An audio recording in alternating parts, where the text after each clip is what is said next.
Bayern Munich versus Arsenal, the second leg of the Champions League Quarterfinals. And it's one game, personally, I would want a reaction from the loss we've had against Villa. But from the look of things, is the time that the elephant tramples from the top of the tree. And I can imagine how hard it will hit the surface. But yeah, what we really need in that particular game is a reaction. The rookie mistakes which Arteta has been able to make in this match, especially against Villa, we have no room for mistake. Because again, it's the Champions League, and in the Champions League, a mistake and you get punished, as we were able to see in the Emirates Stadium. So looking at it, I'd go for a first 11 in which Jorginho comes to play, because he seems to have played a bigger role on that leadership in commanding the midfield. And looking at the Aston Villa game, that is one key piece that we missed, unlocking that midfield and defense of Aston Villa. So Jorginho comes to play, Havertz strikes. And again, in this particular case, I have a very controversial call in terms of the first 11. Jesus plays on the left wing. Hiyo ndio my first 11. Maintain the same team, but Jesus comes in the left side. Jorginho comes in centrally, alafu Odegaard. I don't know, we'll be able to follow up kona injury ama hana. But again, it's one game that I think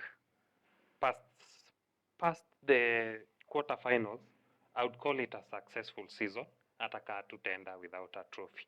But tukitolewa hapo and then we lose of the Premier League, it will be a disastrous, and I think kutakuwa na calls za question this guy Arteta, whether is he really the man to guide Arsenal. So to the players, I hope they understand. Let them not play the occasion, wacheze game ya Arsenali, because Bayern is just like any other team, and tutakuwa tumetoka ile time yenye Bayern Leverkusen has been crowned the champions of the Bundesliga. So I don't know how that will have an effect, or it will have an effect on the match and on the psychology of the player, but it's an opportunity for us to proceed. Hakuna vitu ya away goal, so there's nothing, we just want to go and win kwa hiyo kiwanja. Just that, go win. Venye tutai manage, I don't know, but if we come out with the win, we proceed to the semi-finals, and we might face Manchester City, because sio ni Real ikishinda hiyo game, if I am to give my honest opinion, because ukiangalia Real Madrid in the first leg, they had a lot of mistakes, I would call. It was not a perfect game, because tactically hakuna kitu that I would say ilikuwa. Thank God to the entertainment was there, where we had screamer goals. But looking at the game, I don't think that is the game we are going to expect at the Etihad.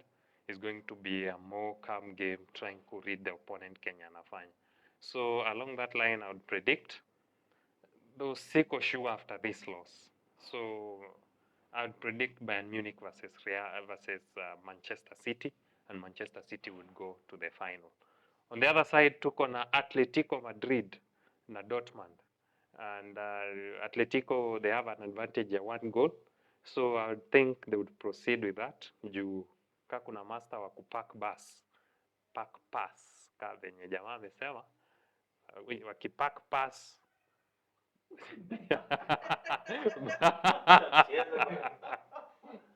wakipack pass, then Dortmund should be able to not break. Looking at Dortmund, hawana wale key players who can break the defense here. Aston Villa, not Aston Villa, kai the defense ya Borussia Dortmund. Mazee kichapo jamani. So looking at another game, PSG Barcelona, and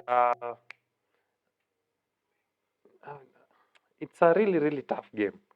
But PSG, they need to be aware of the threat Barcelona has, which when you looked at the first game was that transition, and especially mtu mwenye akona experience ka Lewandowski. This is a guy you don't give him a chance. Mbappe has to step up, because when you look at, he was dismal, and he was not the Mbappe wenye tuna expect aende Real Madrid. And again, this is an occasion yenye it gives Mbappe time. If he's able to knock out Barcelona, you see what that will cement to the Madrid fans. So on that, I'd go Barcelona to win, and I think they just need one win, then they proceed to the semi-final. So Barcelona versus Atletico, Manchester City versus Arsenal stroke Barcelona. Hiyo hapo kwa sasa kidogo siwezi nika call out, but let's see, is the Champions League the last version of this format? Tuone nani atabeba before we get into next season. Cheers.